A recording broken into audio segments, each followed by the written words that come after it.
በምን ተፈታ? ከታሰረ አንድ ሰው እኮ ፍርድ ቤት መቅረብ አለበት። ክስ መመስረት አለበት። ክርክር መካሄድ አለበት። በኋላ ደግሞ በኦፕን ጀስቲስ ወይ መፈረድ አለበት ወይ መለቀቅ አለበት። ይቺ የትግሬዎች ሴራ ናት። በአብይ አህመድ መንግስት ውስጥ የትም አልሄዱም አሉ። ሎክሶስ አፓርትመንትና በጣም ዘመናዊ ቪላ ነው። የአዶናይን አባት ተመልከተው ወንድሜ፣ ቤቱን አይተዋል። አውሮፓና አሜሪካ የለም ያ ቤት። ደቡብ አፍሪካ ነጮች የላቸው።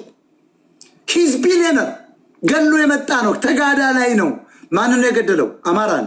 ይህንን ኋላ ቀርዝ የመጀመሪያው ለማኝ እኮ በኢትዮጵያ ውስጥ አብይ ነው። ልመና ይሳካልኛል ብሎ ብዙ ሚሊዮን ሰው ስለተከተለው 1.5 ቢሊዮን እኮ ያለም ህዝብ ነው ያየው ኖቤል ሲወስድ። ለሀገራችን ጥሩ ነው። ያኔ ግን ህዝቡ አላወቀ። ሰይጣን መሆኑ ብልጽግና መፈራረስ ያለበት መንግስት ነው። ነገውን መፍረስ አለበት። የደንቆሮ የከብት ክምችት ነው። አሁን ራሱ እነዚህ ትግሬዎችን አልገጣቸው። በቲክታክ አይታቸዋል። በምን ያውም ህገወጥ ካናዳዊ የሆነ ዜጋ አምጥተው ሌሎች መሸለም ሲገባቸው የሸለሙ ትግሬዎች ናቸው።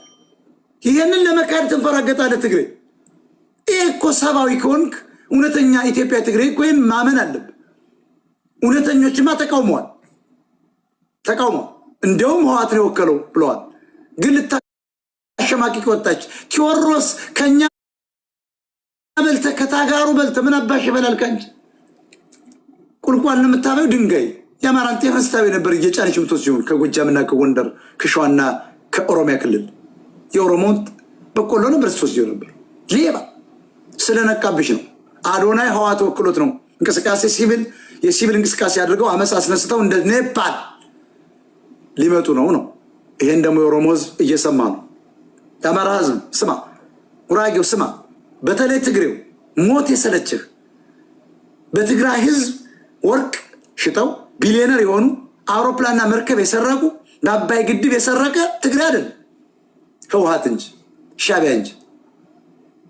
የወለጋን ወርቅ ያሸሸ ትግራይ ህዝብ እንኳን ህወሓትና ደጋፊው ነው። ያላሙዲ ንብረት እኮ የህወሓት ውሸት እኮ ነው። ሸራተን የነሱ ነው። ሜድሮክ የነሱ ነው። የት አላሙዲ? የለማ ተባሯል። የምታዩት ኤፈርት ብቻ አይደለም። ሜድሮክ የሚባለው የትግሬዎች ነው።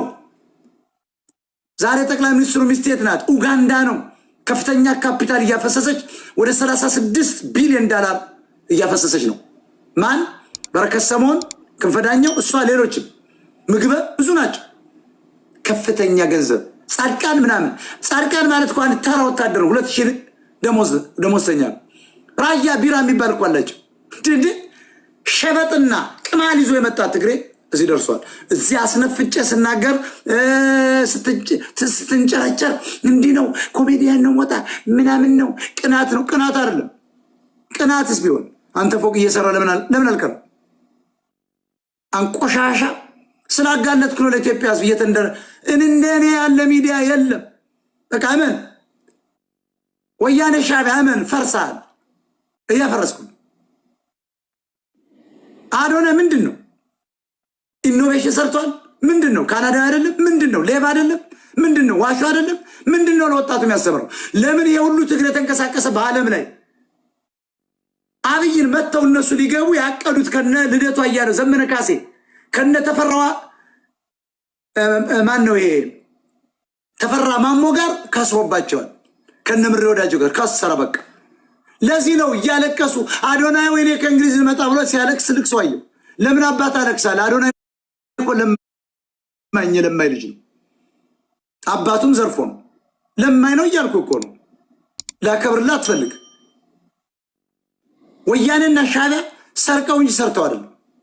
አሁን ደግሞ እና አብይ ጀምረዋል። በኦሮሞ ስም እየዘረፉ ነው። እስኪ አዶናይ አባት ቤት ስንት ቤት ነው ያለው? አዲስ አበባ አለው፣ መቀሌ አለው፣ ባህር ዳር አለው፣ ናዝሬት አለው፣ ደብረ ዘይት አለው፣ ጎንደር አለው። ስለማታውቁት ፎቆች ሁሉ አሉት። ይሄ መናጢ ድሃ ያድዋ ሰው ከየት አባቱ አምጥቶት ነው?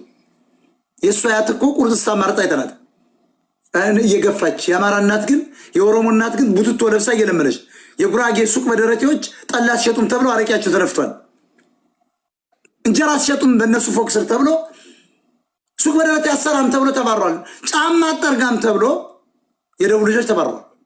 አዶናይስ በሚሊዮን እየተከተለው ምንድነው አካሄዱ ስትሉ አርቲስቶች ራሱ የህዋት ምልምሎች ናቸው። ቤተክርስቲያኑ የህዋት ምልምል ነው በሙሉ። ሙስሊም መሪዎች በሙሉ ህወሓት ጌታቸው አሰፋ የመለመላቸው ናቸው ከነዘመነ ካሴ ጀምሮ።